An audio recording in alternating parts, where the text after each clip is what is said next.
Grands créateurs de notions et de termes nouveaux, les dirigeants hitlériens inventèrent bien avant la guerre un vocable particulièrement sinistre, le dépeuplement. Dans les régions qui seront soumises à la race des seigneurs, les populations d'essence inférieure, slaves, juives, mongoles, n'auront droit à l'existence que dans la mesure où les maîtres auront besoin d'esclaves. Quant à ceux qui seront en surnombre, eh bien la technique et l'organisation moderne permettent de les liquider facilement. À condition, toutefois, de masquer cette liquidation derrière un paravent, histoire de ne pas trop effaroucher l'opinion mondiale. Le général Heusinger, futur inspecteur de l'armée d'Allemagne fédérale, le dira avec une franchise totale, à la barre des témoins de Nuremberg. J'ai toujours estimé que le traitement inhumain des populations civiles et les abominables méthodes de la lutte contre les partisans n'étaient qu'un prétexte. Les chefs politiques et militaires y voyaient une excellente occasion de parvenir à la réduction systématique du nombre jugé excessif des habitants slaves et juifs. Opinion qui sera confirmée par l'ex-grand maître de la lutte contre les partisans, le général SS Wondembach-Zelewski, homme pourtant connu pour sa brutalité. Après avoir admis que la Wehrmacht engageait dans cette lutte, à côté des unités régulières, certaines formations constituées par des criminels professionnels, il déclare : cette lutte dépassait de loin les nécessités purement militaires. Très souvent, elle n'était qu'un prétexte destiné à masquer des mesures d'extermination délibérées. Si l'occupation allemande dans les territoires de l'Est avait duré quelques années de plus, ces méthodes auraient abouti à l'anéantissement de quelques 30 millions d'individus, chiffre correspondant au plan des dirigeants hitlériens. Cette extermination était essentiellement l'œuvre des fameux groupements sociaux, Einsatzgruppen, au nombre de 4. Dès 1941, Himmler avait pris soin d'exposer personnellement aux hommes et officiers de ces groupements qu'ils devaient se considérer comme dégagés de toute responsabilité. Cette responsabilité appartient uniquement aux auteurs des ordres que vous exécutez, c'est-à-dire au Führer et à moi-même. Pour ne citer qu'un chiffre, de juin 1941 à juin 1942, le groupement spécial D, affecté à la 11e armée de von Manstein, liquide un total de 90 000 hommes, femmes et enfants. Chiffre indiqué à Nuremberg par le chef du groupement, un certain Ohlendorf, que les Américains exécuteront d'ailleurs en 1951 à la prison de Landsberg. C'est encore Ohlendorf qui précise que les officiers des groupements spéciaux venaient surtout de la Gestapo et de la police criminelle. Pour décrire ces scènes atroces, donnons la parole à un officier allemand, le commandant Rossler du 528e régiment d'infanterie, qui adressa le 3 janvier 1942 au général Schierwind, commandant de la 9e armée, le rapport suivant. Vers la fin de juin 1941, mon régiment traversa la région de Jytomyr. Un jour, dans l'après-midi, alors que j'allais installer mon PC dans une bourgade, nous entendîmes, venant d'assez près, des coups de fusil en salve régulière espacée, suivis de coups de revolver. Intrigué, je partis en compagnie de 2 officiers, en direction de ce que je pris pour un exercice. Nous rattrapâmes bientôt une foule compacte de soldats allemands et de civils qui se portaient vers un talus de chemin de fer. Tout en avançant, nous entendîmes des coups de sifflet précédant une salve tirée par une dizaine de fusils, à laquelle succédèrent un peu plus tard des coups isolés de revolver. Quand enfin nous eûmes gravi le talus, nous découvrîmes un horrible spectacle. À travers un champ était creusée une fosse longue de 7 à 8 mètres, large de 4, et dont les remblais formaient parapet du côté opposé. Sur la terre du parapet et les parois de la fosse coulaient de véritables ruisseaux de sang. La fosse elle-même était remplie de nombreux cadavres, hommes et femmes, entassés les uns sur les autres, si bien qu'on ne pouvait en estimer la profondeur. Derrière le parapet était aligné un détachement de police commandé par un officier. Leur uniforme était éclaboussé de sang. Tout autour, à une certaine distance, des centaines de nos soldats, ainsi que des civils avec leurs familles, formaient un vaste cercle de spectateurs. J'eus le courage de m'approcher de la fosse. À mes pieds, sur l'épaisse couche de corps, gisait un vieillard à grande barbe blanche.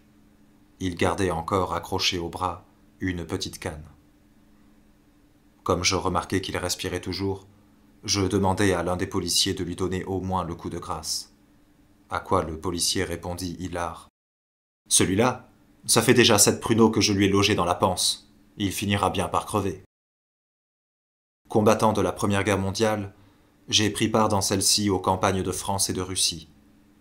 De plus, je me suis battu dans les corps de France en 1919. Ma carrière de soldat ne m'a certainement pas appris à être trop sensible, mais je suis certain de n'avoir encore jamais assisté à une scène aussi abominable. Or, ces scènes abominables, reproduites des milliers de fois, les dirigeants nazis ne prétendent nullement les ignorer.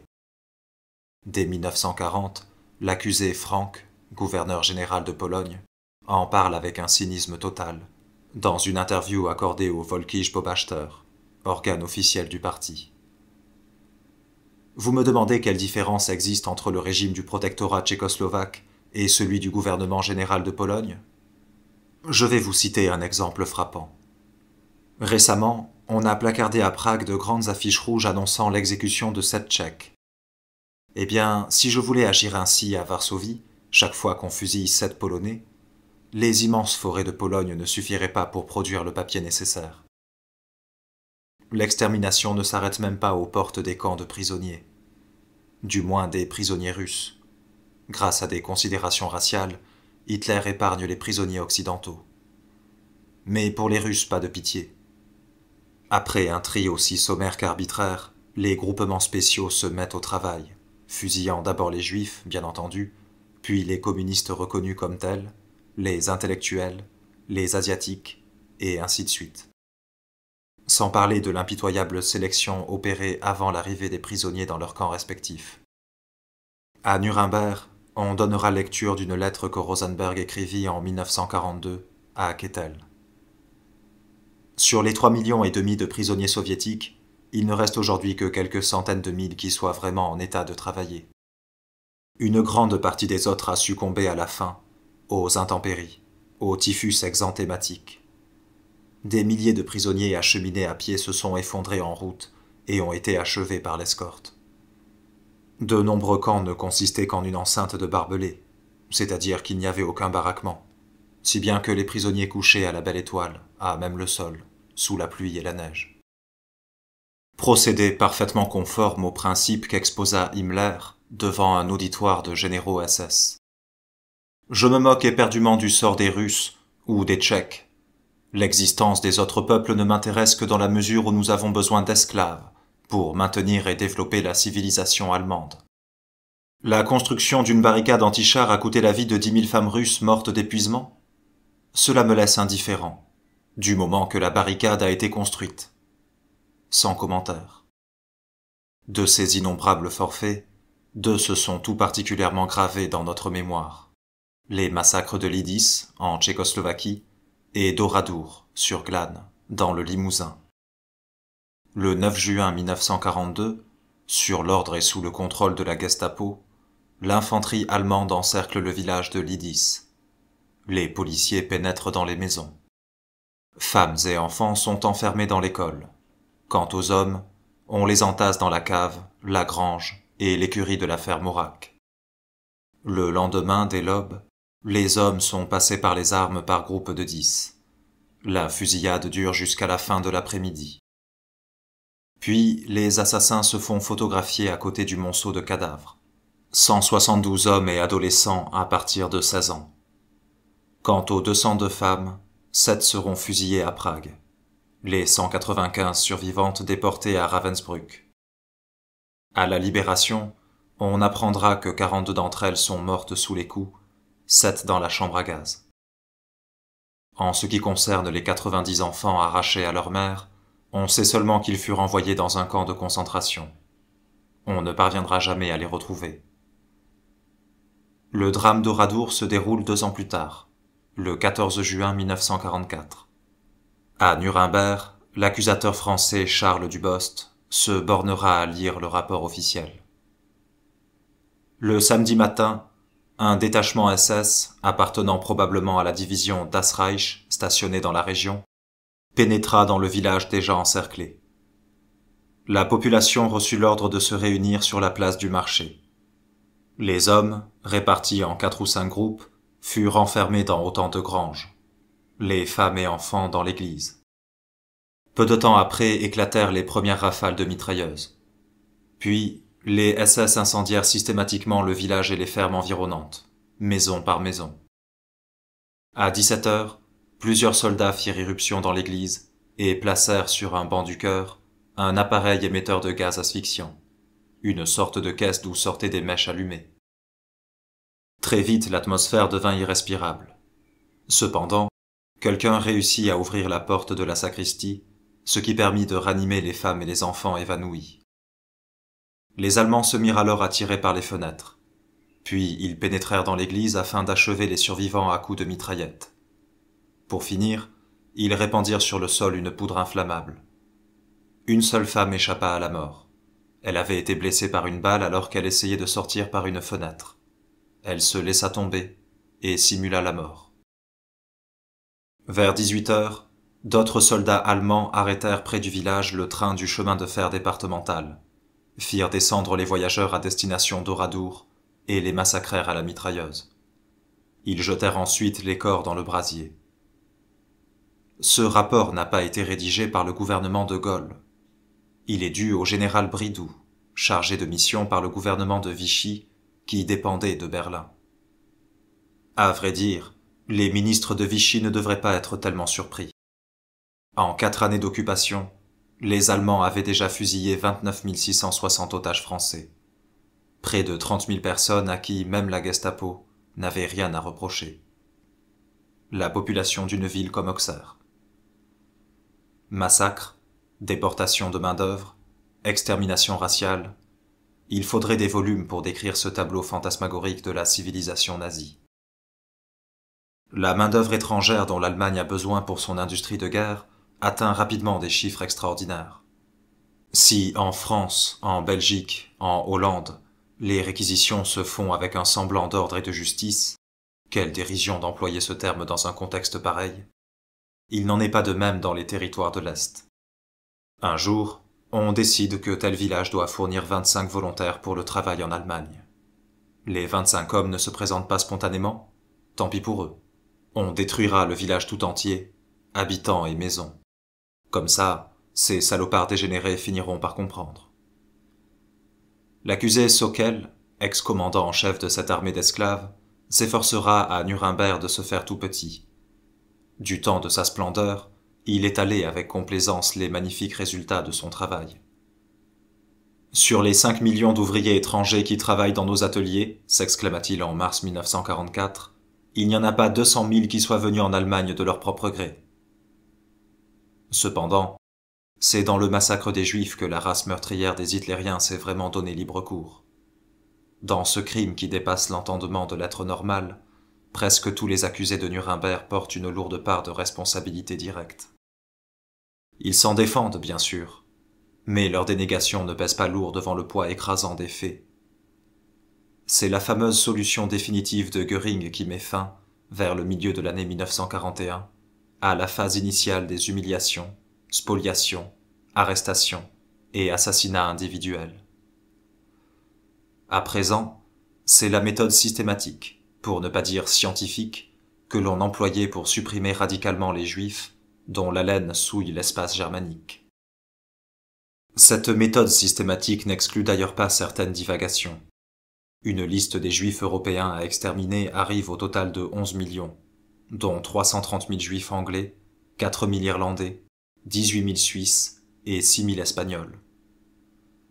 Décidément, les hitlériens se voient déjà maîtres du continent tout entier, de Londres à Palerme, de Madrid à Moscou. Bientôt, cependant, Himmler et sa bande doivent se rendre à l'évidence. Même au XXe siècle, il faut du temps et des moyens matériels pour massacrer des millions d'individus. Non pas tant pour les réunir, privés de tout soutien, notamment dans les pays de l'Est qui fournissent les 9/10 des victimes, les malheureux obéissent aux ordres avec une passivité de bétail menée à l'abattoir. Mais pour la mise à mort proprement dite, c'est qu'il y a des impératifs à observer. la récupération des vêtements et chaussures, alliances, prothèses dentaires en or, lunettes et jusqu'aux cheveux des femmes, utilisés dans la fabrication de matelas. On retrouvera dans les archives d'énormes dossiers bourrés de rapports sur les avantages et inconvénients des divers gaz employés dans les camps d'extermination, des comparaisons de rendement, véritable bilan de productivité, des félicitations ou des reproches à l'adresse de commandants de camps qui ont dépassé les normes ou qui n'ont pu les atteindre. Citons au hasard, chiffres extraits d'un rapport du colonel SS Gerstein. Premièrement, camp de Belzec, sur la ligne Lublin-Lwów. Maximum 15 000 personnes par jour. Deuxièmement, camp de Treblinka, à 120 km de Varsovie. Maximum 20 000 personnes par jour. Troisièmement, Sobibor, également en Pologne. Maximum 20 000 personnes par jour. Comment fonctionnent ces usines de mort? Écoutons le récit du SS Globoknik, l'homme à qui revient le mérite d'avoir substitué au gaz d'échappement d'un moteur diesel des gaz d'acide prussique beaucoup plus expéditifs. À Belzec, dans la chaleur torride du mois d'août, l'odeur pestilentielle qui pesait sur toute la région était intolérable. Partout des myriades de mouches. Tôt dans la matinée, un premier train composé de 45 wagons amena 6700 juifs, dont 1450 étaient morts en cours de transport. Dès l'arrêt du train, 200 Ukrainiens déverrouillent les portières et à coups de fouet font descendre tout le monde. Un haut-parleur donne des instructions. Se déshabiller complètement, enlever même les prothèses et lunettes, remettre bijoux et alliances à un guichet, attacher soigneusement les chaussures. Dans cette montagne haute de peut-être 25 mètres, on ne pourrait jamais retrouver les deux chaussures d'une paire. Femmes et jeunes filles, passez devant le coiffeur qui, en 2 ou 3 coups de ciseaux, coupe les cheveux pour les ranger dans des sacs. Ensuite, départ du cortège vers le camp. Tout le monde est nu. En tête, je remarque une très jeune fille absolument ravissante. La plupart des Juifs ont deviné le sort qui les attend. L'odeur est suffisamment révélatrice. Beaucoup de Juifs prient. Les chambres à gaz se remplissent. Tassez-les bien, a dit le commandant Wirtz. Les SS les empilent à raison de 7 à 825 mètres carrés. Les portes se ferment. Je regarde mon chronomètre. 50 secondes, 70 secondes. Le moteur diesel refuse de démarrer. On entend les sanglots, les cris des enfermés. Le commandant Wirth laboure à grands coups de cravache le visage de l'Ukrainien qui aide le mécanicien SS à réparer le moteur. Enfin, au bout de 49 minutes, le moteur démarre. Encore 25 minutes. Par les Judas et à la faveur des ampoules électriques du couloir, je constate que dans la chambre à gaz, la plupart des Juifs ont cessé de vivre. À la 32e minute, le dernier est mort. De l'autre côté de la chambre, les hommes du commando de travail, également des Juifs, ouvrent les portes. Les morts, comprimés les uns dans les autres, restent debout comme des colonnes serrées. Vite, vite, il faut libérer la chambre à gaz pour la fournée suivante. Les hommes du commando empoignent les cadavres, les tirent dehors, des corps souillés d'excréments, d'urine, du sang des menstrues. Les fouets des Ukrainiens s'abattent sur le commando. 2 douzaines de dentistes armés de crochets sont chargés d'arracher plombages et couronnes en or. D'autres internés fouillent les endroits les plus intimes des morts, à la recherche de bijoux ou de pièces d'or. Wirtz me montre une boîte en fer blanc, remplie de couronnes. Soupesez-la, on la remplit en 2 jours. Ajoutons à ce cauchemar les innombrables exécutions individuelles, pour la plus légère infraction au règlement, ou simplement pour distraire les gardiens SS, l'effroyable tribut prélevée par les maladies et la faim, et aussi les expériences scientifiques des médecins nazis. Trop de récits ont été publiés sur ce sujet, par des rescapés d'Auschwitz ou de Dachau, pour que nous estimions nécessaire de poursuivre la description de cet univers des ténèbres. Le nombre des victimes défie l'imagination. 160 000 Juifs allemands, 60 000 Autrichiens, 230 000 Tchèques, 60 000 Français, 104 000 Hollandais, 200 000 Roumains, 750 000 Russes et 2,5 millions de Juifs polonais. Sans parler des Yougoslaves, Hongrois, Grecs et Belges. À Nuremberg, l'expert Rettlinger nommera le total effarant de 4,5 millions de victimes. Ce chiffre est certes inférieur de 1,5 million à celui que cite l'accusation, mais comme a dit un Allemand, l'écrivain Walter Dirks, comment certains Allemands peuvent-ils avoir l'impudence de considérer cette réduction comme un apaisement de leur conscience? Une seule fois, les Allemands, pour atteindre leur but, ont été obligés d'y mettre le prix. Cette grande exception, c'est la résistance héroïque du ghetto de Varsovie. Il faut dire que les ghettos, créés dans plusieurs grandes villes de Pologne, constituaient une solution provisoire. Le jour où il fallut procéder à la solution finale, les SS s'attaquèrent au plus important, celui de Varsovie. Un quadrilatère muré, long de 4 kilomètres, large de 2,5, où sont entassés quelques 400 000 juifs. Très vite, les déportations vers les camps et les décès dus à la famine, les rations étaient de 20 grammes de pain par jour, plus 100 grammes de confiture et 50 grammes de graisse par mois, réduiront ce chiffre à 60 000. Mais les SS veulent pénétrer dans le ghetto pour liquider ces 60 000 personnes. Ils se heurtent à une résistance désespérée. À force d'ingéniosité, et au prix de 1000 sorties clandestines par les égouts, les Juifs sont parvenus à s'armer, et ils ont des mitraillettes, des carabines, des grenades, des cocktails Molotov. Du 23 avril au 16 mai 1943, ils livreront une bataille acharnée aux SS, qui, dans l'invraisemblable enchevêtrement des ruelles, bâtisses croulantes et souterrains fortifiés, subiront de lourdes pertes. Il faudra réduire le ghetto cave par cave, pan de mur par pan de mur, une répétition générale des combats de Stalingrad. Enfin, le 16 mai, les SS, après avoir rasé le ghetto jusqu'à la dernière pierre, feront sauter la synagogue. Ce quartier de Varsovie a cessé d'exister. Nous avons dénombré 56 065 juifs tués au combat ou exécutés par nous. À Nuremberg, l'accusateur américain Walsh dira en conclusion de ce rapport: « Nous pourrions soumettre à la Cour des tonnes de documents afin de mieux établir encore le nombre des Juifs massacrés par les hitlériens et les circonstances de leur mort. Mais nous estimons que des preuves supplémentaires ne changeraient en rien la culpabilité des accusés.